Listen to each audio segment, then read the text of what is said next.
This week on Africa Weekly, we take you to Botswana, where locals fear being overrun by the increasing elephant population. And we travel to Burkina Faso, where creators of African dolls hope that their toys will resonate more with the children of the continent. First, a summary of the stories that made the headlines this week. President Ibrahim Boubacar Keita visited the site of one of the country's worst massacres on Wednesday. At least 35 people were killed in a gruesome overnight attack on a Dogon ethnicity village in the center of the country. Although there was no immediate claim of responsibility, the massacre bore the hallmarks of tit-for-tat ethnic attacks that have claimed hundreds of lives. It came less than 3 months after nearly 160 members of the Fulani ethnic group were slaughtered by a group identified as Dogon. There are manipulations and audacious actions aiming to destabilize Mali, yes, but we will thwart them. Sudan's ruling military council admitted on Thursday for the first time that it had ordered the June 3rd dispersal of a Khartoum protest sit-in that left dozens dead and hundreds wounded. They added that the military would not allow any further protest camps to be set up near armed forces sites. We asked the military command to plan the dispersal of this sit-in according to the recognized security and safety measures. Shops began to reopen in Khartoum on Wednesday after demonstrators called off a nationwide civil disobedience campaign that had brought the city to a standstill. The slow return to normality came after an Ethiopian mediator announced that the protest leaders and the ruling military council had agreed to resume talks following the deadly crackdown. Negotiations collapsed last month because the two sides disagreed about whether a civilian or soldier should head a new governing body. The Ugandan health minister confirmed that a 5-year-old boy has died of Ebola. His 3-year-old brother was also confirmed to have Ebola, as was their grandmother, who died late Wednesday. The family had visited relatives in neighbouring Democratic Republic of Congo. His is one of the first 3 recorded cases of Ebola infection, the first known cross-border spread since an outbreak began in eastern DRC last August, where more than 2,000 cases have been recorded. Around 2/3 of these cases are fatal. Cocoa prices rose sharply on Wednesday after key producers Ivory Coast and Ghana threatened to stop selling their produce to buyers unwilling to meet a minimum price. The threat pushed the September forward contract for the commodity listed in New York to $2,540 a ton, up 1.4% on the day.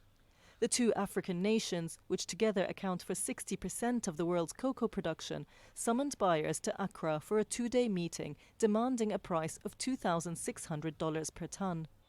The chief of Ivory Coast's Coffee and Cocoa Council said the industry needed a price that amounted to a decent compensation for workers' efforts.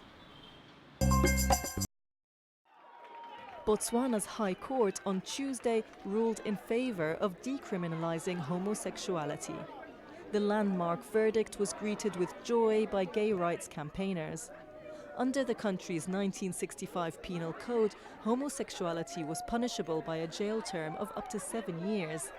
But Judge Michael Elburu declared it was time to set aside the provisions of a Victorian era and ordered the laws be amended. Now, I feel like right now this is actually like the first step. There's more that will have to be done now so that like people get to feel the change, see the change and be part of the change.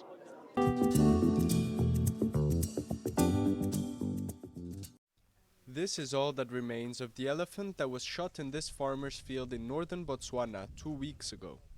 The elephant came from this direction in the forest. Ishmael Simasiku's crops had been destroyed several times by the animals, so when this elephant went for his watermelons, he did everything he could to scare it off. But the distress flare and warning shots did not work. Started eating my crops, and then it was the time when I shot it with one bullet, and it ran over there where you saw the carcasses there, and it fell there. And it died there. Botswana's elephant population has increased nearly tenfold since 1970, numbering around 130,000 today, according to the UN Environment Programme. And incidents between people and the animals have become common, one of the reasons why the government has lifted the hunting ban.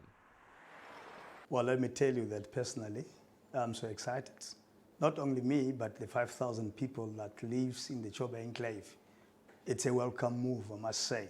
In 2018, elephants damaged or destroyed 9,000 properties and killed 15 people.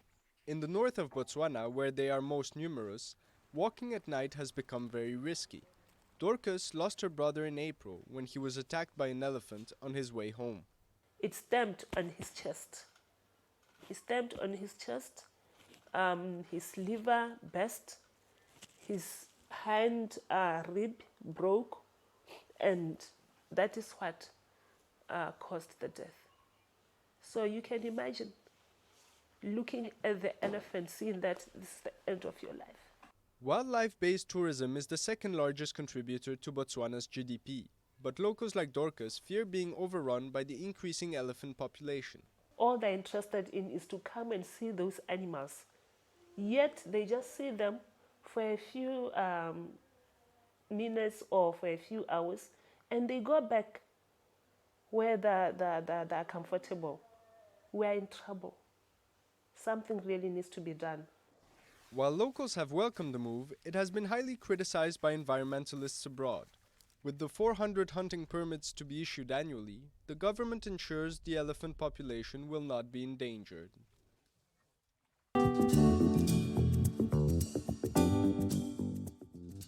In Burkina Faso, a new-look doll is hitting the shops. Challenging the typical blue-eyed Barbies, these dolls are designed to resonate more with the local population. I see these beautiful dolls. Normally we always see European dolls. It's the first time I'm seeing something like this here, and I'm happy. I want to buy some for my friends. The dolls are locally made, by Africans, for Africans. All the dolls are made from African materials. We're trying to get a lot of people engaged with these dolls, to buy things that are 100% from here. In her Ouagadougou workshop, Abibu crafts the dolls with the help of 6 employees. She believes that the African dolls could go on to reach the same levels of success as more well-known models.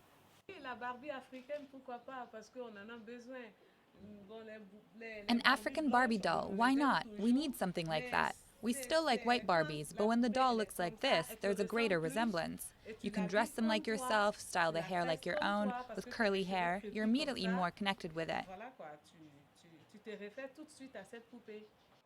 For a long while, the business was going from strength to strength, but recently, sales have slowed down owing to the uncertain security situation in Burkina Faso.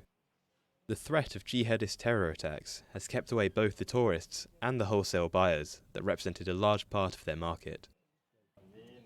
But Abibu hopes business will pick up again soon, and she'll be able to supply more African children with dolls that they can identify with.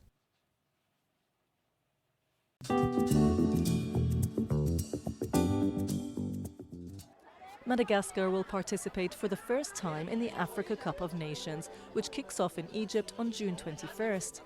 President André Rajoelina presented the team, nicknamed Barea, with a cheque for €175,000 for travel and hotel expenses in Egypt. And Nigeria's Super Eagles began their preparation in Asaba ahead of the Africa Cup of Nations. The Super Eagles will open their campaign against Burundi on June 22nd. That's all from us at Africa Weekly. Until next week.